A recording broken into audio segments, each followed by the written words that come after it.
Archer, bring me another drink and don't dawdle. Of course, dear, he said, masking his thoughts of relief at the prospect of potentially avoiding that phrase forever. He prepared her drink, this time adding a powdered substance he'd obtained from the pharmacy. After a few careful stirs, it was ready. Here's your drink, Blair. He handed it to her. She took a sip and almost spat it out.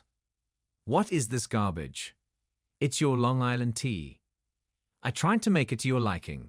What's wrong with it? There's too much booze in it.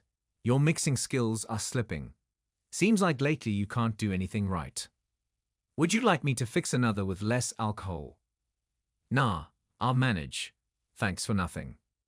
Blair ranted for about 10 minutes, but Archer had learned to tune her out. She was starting to slur her words. He was ready to begin his plan. Blair, I need to talk to you. It'll take a while, so please hold off on interrupting. I don't give a damn. I'll say what I. Archer swiftly confronted her. Blair, if you interrupt me again, I swear I'll slap you as hard as I can. Archer's usual gentleness had vanished, shocking Blair. Initially undeterred, Blair attempted to speak again. Archer's stern gaze silenced her. She knew he was serious. Blair, I'm fed up. What I'm about to do is for your own good, though I doubt you'll agree. Then again, you haven't agreed with me in years.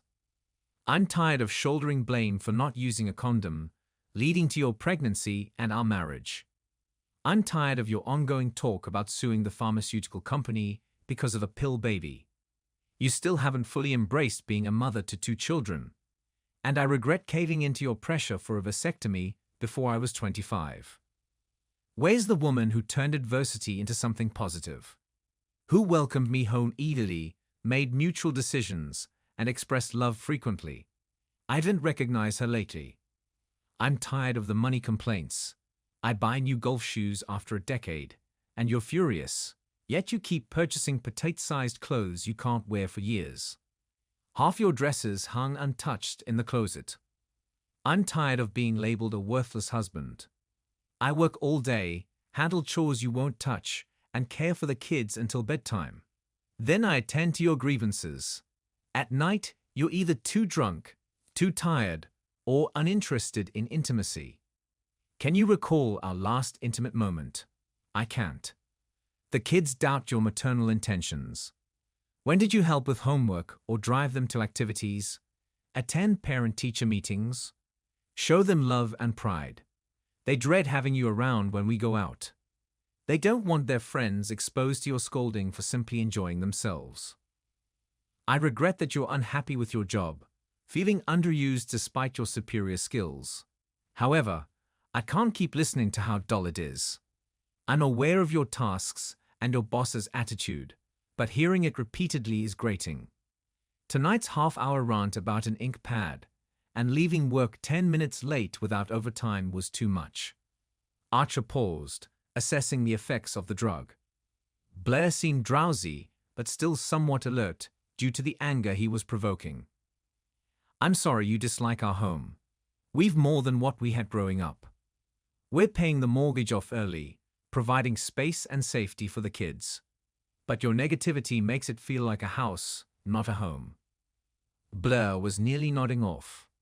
Archer decided it was time for the bombshell. Unaware of you and Jason Vincent at work. Maybe that's why you're uninterested in intimacy. I spoke to his wife, shared evidence of your affair. I contemplated divorce, but financially, you'd benefit more. No divorce. I have another plan. Unsure of how much Blair heard, Archer realized she was unconscious. 2 weeks later, the asylum. We need to act tonight, Uncle Archer.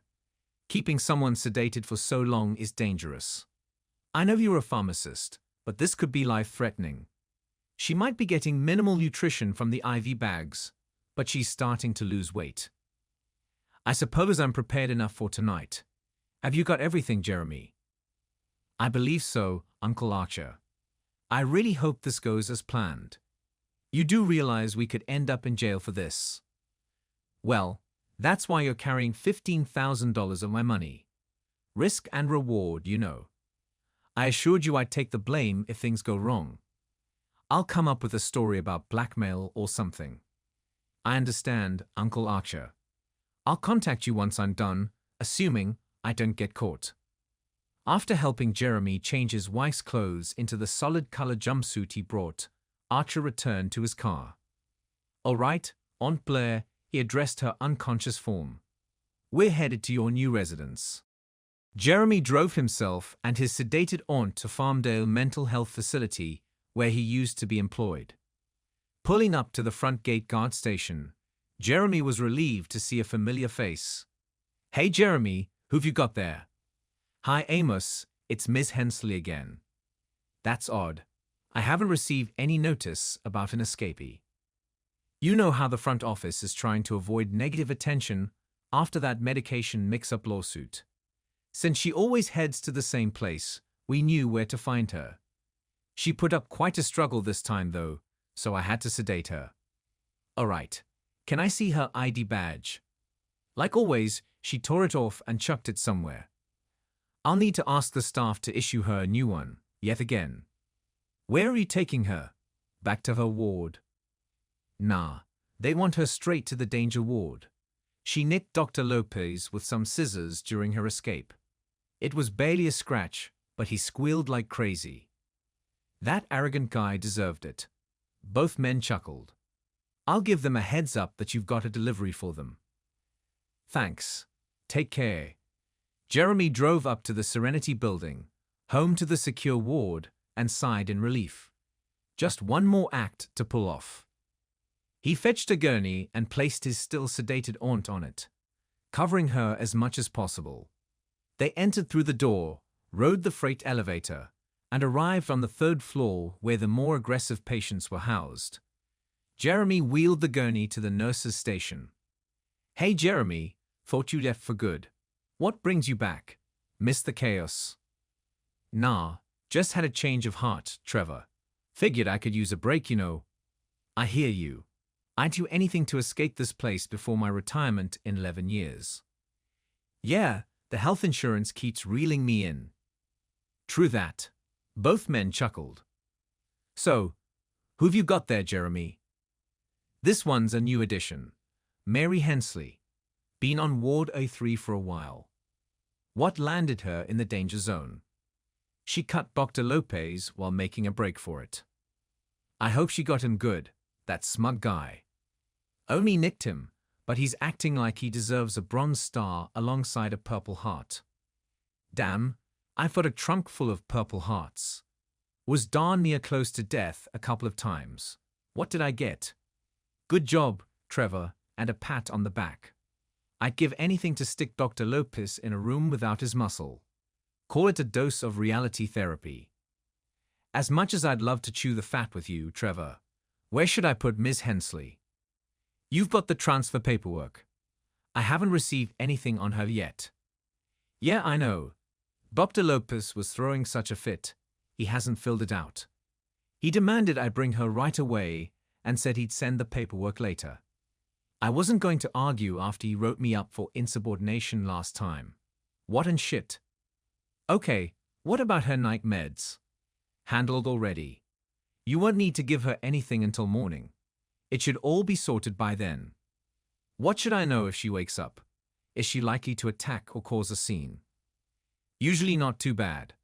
I think Dr. Lopez finally pushed her buttons too far. Probably his sparkling bedside manner. The main thing about her is her belief that she's someone else. Lately, she's been going by Blair Mackenzie. It's a dissociative disorder. They used to call it multiple personalities. Quite rare. She's created this whole other life and can spin tales about her family and job. She's adamant about not belonging here, insists her husband put her here, and swears she's not insane. She'd pass a lie detector test because she genuinely believes it. If a stranger heard her story, they'd probably fall for it. Hook, line, and sinker. I've got another one like that in 309. Thinks she's Jacqueline Kennedy, insists on seeing the president every day. I'm hoping we get a patient claiming to be JFK and watch the sparks fly. Room number, Trevor. Let me check. Put her in 344. The mattress might be lumpy, but it's tidy. I hope she keeps it down. It's the room closest to us, and I need my beauty sleep, you know. Jeremy settled Blair into room 344. I'm sorry, Aunt Blair. I hope Uncle Archer knows what he's doing. He left the building and the gate without any issues, heading straight for the airport to fly to a country without an extradition treaty. Jeremy had always wanted to travel, and as a male nurse, he figured he could find work anywhere. He had saved a good sum of money alongside what Uncle Archer had given him. The next morning, the sedative had worn off. Blair struggled to make sense of her surroundings. Nothing seemed familiar in the room's bare, light green walls. She looked down at her attire. Who dressed me in these terrible clothes? Where are my own? Blair felt intense fear. At first, she thought she was dreaming. Attempting to stand, she found her legs unusually weak. Slowly exploring her sparse new environment under the single ceiling light, she tried the door handle, finding it locked with no release on the inside. Her attempts to open it only resulted in panicked pounding and screams for help. After a few minutes, Trevor's voice came from the other side of the door. You better hush up, Mary, or I'll have to give you something to settle down. Blair retaliated.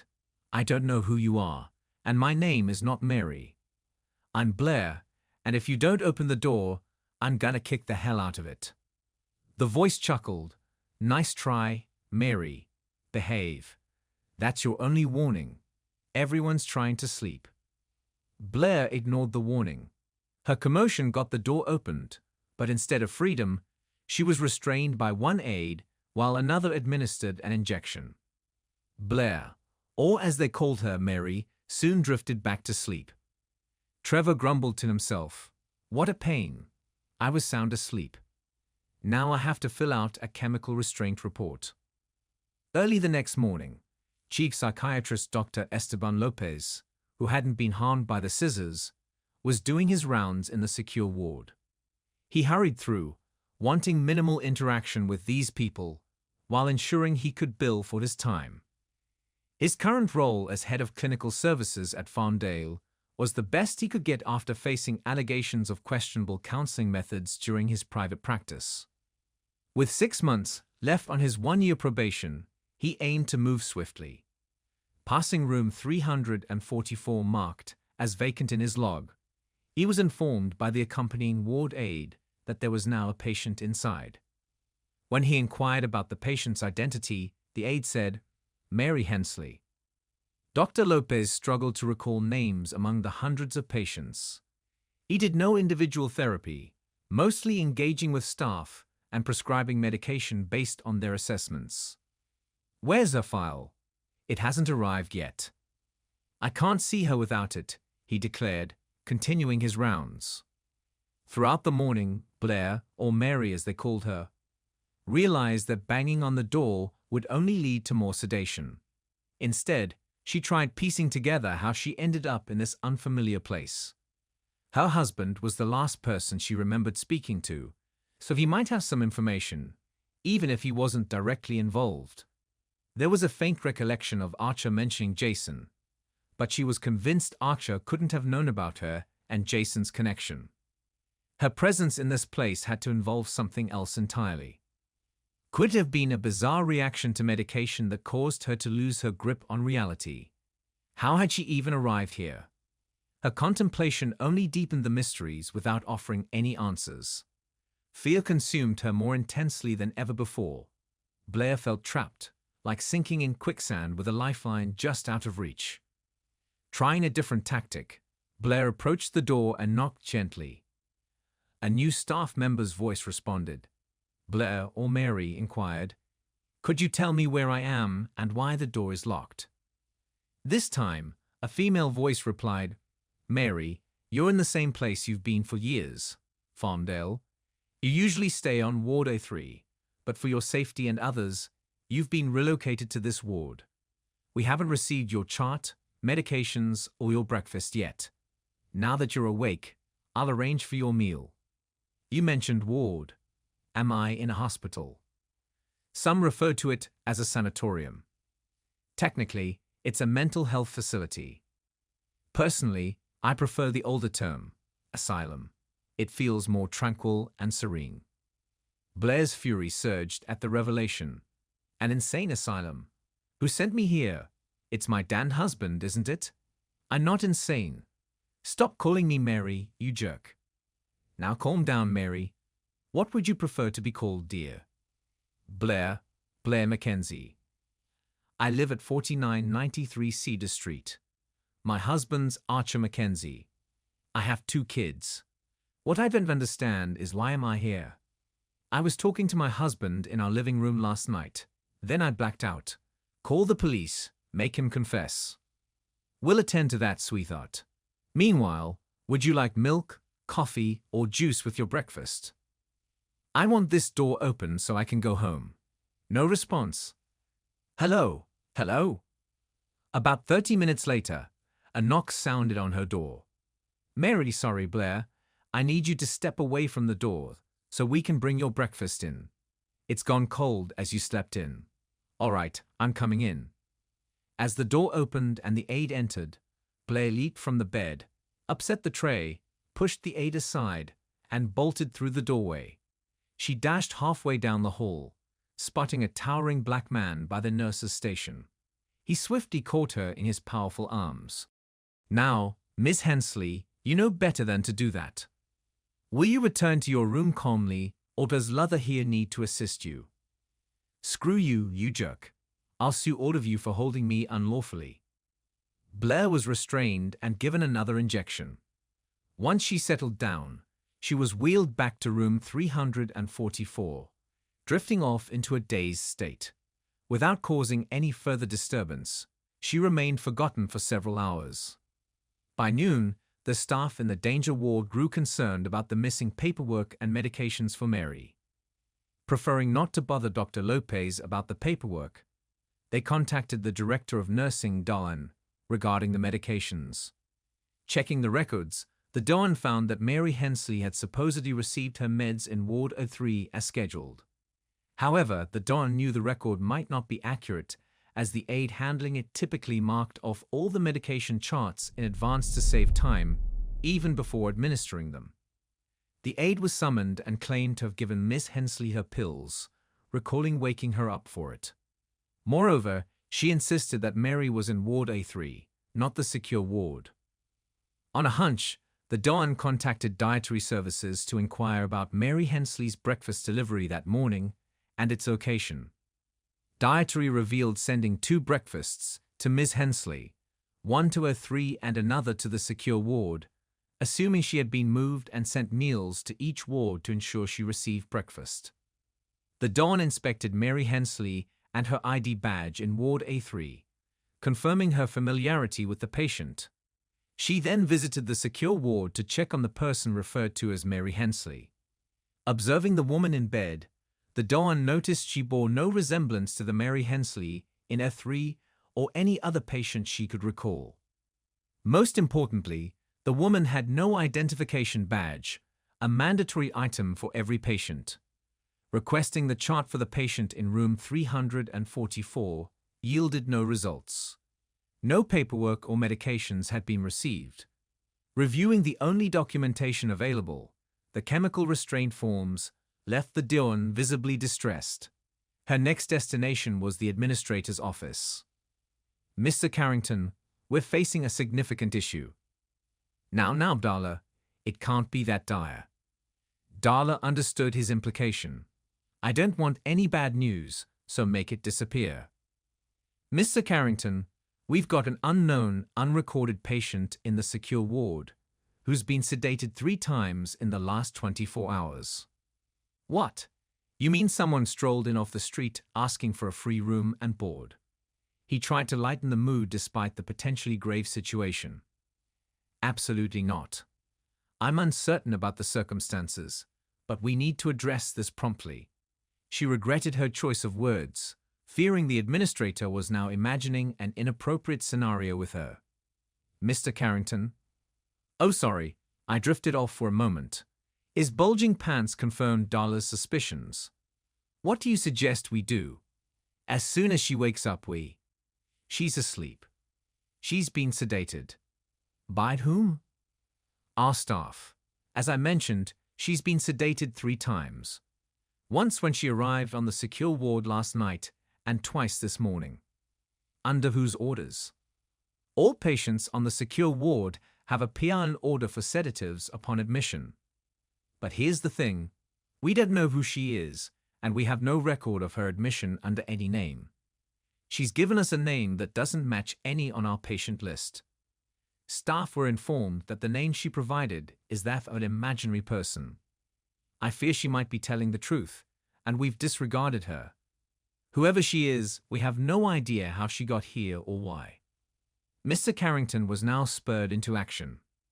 Darla, I want everyone who had contact with her in the conference room in an hour. I don't care if that means staff from the night shift. Tell them their jobs are at stake if they fail to show up.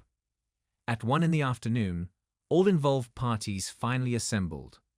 Carrington began, "All right, now that we're all here, it appears that, Trevor, this isn't a classroom. No need to raise your hand to speak. What's on your mind? We're not all here. What do you mean? Who's missing? Jeremy Atwell. Jeremy Atwell. Wasn't he the nurse who resigned about a month ago? He's not on staff anymore. Well, he's the one who brought Mary Hensley to the danger, secure ward last night." Carrington sighed deeply. "Let me get this straight. A former employee brings an unidentified person into this facility, and she's given a bed without any verification or paperwork. Then, we administer 3 doses of psychotropic medication because she acts out, probably due to her disbelief in belonging here. Do you all understand the liability you might face? Can everyone say unemployment? Can anyone say jail time?" The incident was off the official record, and suggestions were made to prevent a recurrence. The committee responsible for drafting policies was tasked with uncovering the reasons for protocol lapses. The meeting ended with threats of consequences, the worst being for anyone leaking information about the incident. The director of nursing and the administrator returned to the office, trying to figure out how to handle the mystery patient without facing a lawsuit. Carrington leaned back in his chair, an expression of anguish on his face, but then a smirk surfaced. Darla inquired, "I give up. What's amusing?" Carrington quickly straightened up, a smirk playing on his lips. "Think about it, Darla. Some cunning woman intentionally trespassed onto our private property, broke into our facility, and faked mental illness for free medical services. That's trespassing and fraud. It's not just a shame, it's downright criminal. I believe she should face prosecution for this." The Don quickly caught on. "You don't seriously think the sheriff would buy into that, do you? After my contribution to his last campaign, he better well consider it. Marchie, get me the sheriff on the line." Within 2 hours, a groggy Blair Mackenzie woke up to find herself in a room with bars on one wall, startling her with a rush of fear. More questions flooded her mind, but answers remained elusive. As soon as she called out for help, the sheriff was notified, and she was escorted to an interrogation room where he and another officer awaited. They began by asking for her identification, which she provided. The sheriff seemed pleased when he learned her home address was in a different county. Attempting to inquire herself, she was reminded that she was the one being questioned. Finally, she was permitted to speak. Clearly distressed, Blair queried, "This is a jail, right? Why am I here?" The sheriff responded, "You've been charged with trespassing and theft." "What?" "I didn't trespass, and I certainly didn't steal anything. I don't have anything of my own, let alone someone else's. What am I accused of stealing?" "You stole services from our local mental health facility, Farndale." "I did no such thing." "You were found on private property marked as off-limits without permission. You obtained psychiatric and pharmaceutical services from our facility without proof of admission or payment, which amounts to theft by deception. Do you have any evidence you were supposed to be there? Like a doctor's referral or approval from your insurance? Hell no, I didn't want to be there. Someone must have kidnapped me and dumped me there. Probably my damn husband. So now you're claiming kidnapping by your husband. Any evidence of that? Or even proof of your identity? No. My driver's license is in my purse. The kidnappers probably took it or left it at home. Now there's more than one kidnapper. Your story keeps changing. Look, I'm not sure what happened. Find my husband and question him. Throw him in jail, not me. I want to hear his excuse for why I'm not home. You want me to call your kidnapper and ask about kidnapping you? Maybe seeking mental health treatment was right after all. You're twisting my words. I'm not saying he definitely did it. He's just the last person I remember talking to. Call him and see. All right, what's his number? I don't know. You don't know your own husband's number. Your credibility was already low. Now it's hitting rock bottom. We use cell phones, you idiot. Our numbers are saved in them. I don't remember his because it's on my phone. Keep a civil tongue. I can hold you for 48 hours for arraignment. Do you want that? She shook her head. Where's your cell phone? The kidnappers took it or left it. Let's try this again. Do you know your husband's work number? That won't work. They're off on weekends. Weekend? What day do you think it is? Sunday, isn't it? Nope. Just out of curiosity, what date do you think it is? Why are you asking such dumb questions? It's Sunday, May 20. Lady, I think you needed to stay at Fair Day. It's already Tuesday, June 9. What? I've lost 2 weeks. Where was I? Oh God. She started crying. So you think you've been missing for 2 weeks and have no memory of what happened. But here's the thing. No one in your alleged family has reported you as missing. I checked the state's recent missing persons list. Your story is getting less believable. Even if you're not all there, Fairdale probably doesn't want you back. I just hope you have family that does. Now, how about your husband's work number? Do you know it? Wouldn't he be at work now? His work number is in my cell phone too. Wait, I know a number that might help. My office. I know that number. 555-298-4415. Press 4 for the loan department. Alberta, our secretary, should answer. She has all our home phone and spouse contact info. Alberta was dialed. Hello, loan department. Alberta, it's Blair. Good to hear your voice. Blair, as in Blair Mackenzie. I thought you quit or got fired. That's what Mr. Anderson said. What's going on? No time to explain. Look in your records and get my husband's contact number. You don't know there.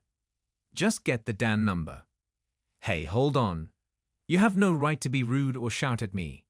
And since you're no longer an employee here, I can't give out info on any current or former employee, including you.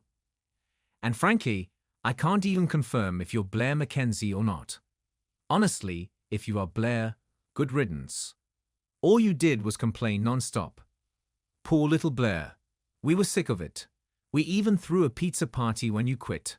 Sorry, Blair, or whoever you are, I couldn't help more. Goodbye. Have a nice day. Blair was in tears. Call my parents. They can check their phone. His number's saved in their cell.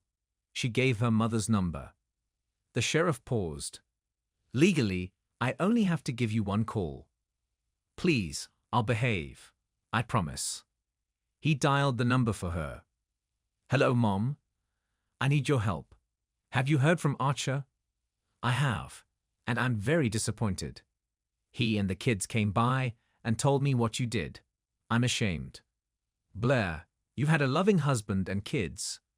Archer warned me not to assist you, or I'd never see my grandkids again. I never thought I'd say this to my daughter, but you made your bed, now lie in it. Blair was sobbing. The question of what's happening and why me grew clearer and darker. It seemed Archer knew about her and Jason. She cried for a while. The sheriff asked, "Do any of your neighbors have a landline?" Blair pondered for a moment. Vicky Hand. She and her husband still have a landline, but I can't recall her number. The sheriff suggested, if it's a landline, it might be in a phone directory. What's her name and address? Upon hearing the address, the sheriff was relieved that Blair lived in a different county. It might solve this situation. "Vicky, it's Blair." "Blair, I've been wondering about you and your family. I called your cell multiple times, only got voicemail. Thought you could have mentioned something about moving. Leaving so abruptly, it felt like you were fugitives. Did your husband get caught selling drugs? That's what the neighborhood's buzzing about." "What? Who moved?" "Archer and the kids are gone." "What about the pharmacy?" "I presumed you all moved. The house is dark, and there's a for sale sign. The pharmacy is closed, with another pharmacist's number posted." "What on earth's happening?" "I'm not entirely sure. I think Archer's punishing me for something he thinks I did." "Vicky, you wouldn't believe what I've been through. I have no one else to turn to. My mom won't speak to me after Archer told her something. Can I come to your house until I sort this out? Please, I really need it." Frankly, I don't blame him. At every neighborhood gathering, you spend time criticizing your husband. After a few drinks, we heard about his personal life. Surprised he hasn't divorced you by now. As for helping you, someone like me, a homemaker, might not be your style. I doubt I can make my house presentable for someone as important as you. Blair felt another rejection and was desperate. "Vicky, I'm sorry if I'd upset you. You've been a great neighbor. I really need your help. Please forgive me and help me get home. I'll need to ask my husband. He's not thrilled with you either. He'll want to know when and for how long. I'm not sure. I'm currently in jail in Caldwell County." "In jail? Oh dear, what happened?" "Nothing, I swear. It's a long story. Can you possibly come get me?" "Coming to get you is another story. Where's your car?" "It should be in our garage at home. If it's not there, I have no idea where it could be." The sheriff intervened. "I can take you to the county line and hand you over to the Madison County Sheriff to take you home." "Would you?" "Protect and serve." Blair felt hopeful until she considered something. "What about the charges here?" "Mrs. Mackenzie, if you agree not to take legal action against Farmdale, they'll drop the charges. Just sign this form releasing them from any legal liability, and I'll take you to Madison County." "But I think I might have legal grounds against Farmdale. I wasn't supposed to be." "Back to your cell, ma'am. You've decided to stay with us for now." "Fine. I'll sign it. Just get me out of here." The exchange was made with the Madison County Sheriff, who hesitated. "You didn't mention she's from Farmdale. Is she dangerous?" "No, she's not. Put her in the back seat in cuffs if you want. Just take her to this address and be done with it. I'll appreciate it." "You owe me for this." Blair finally returned home. End of Part 1. Part 2, coming soon. So subscribe to the channel to not miss the continuation of this and other fascinating stories.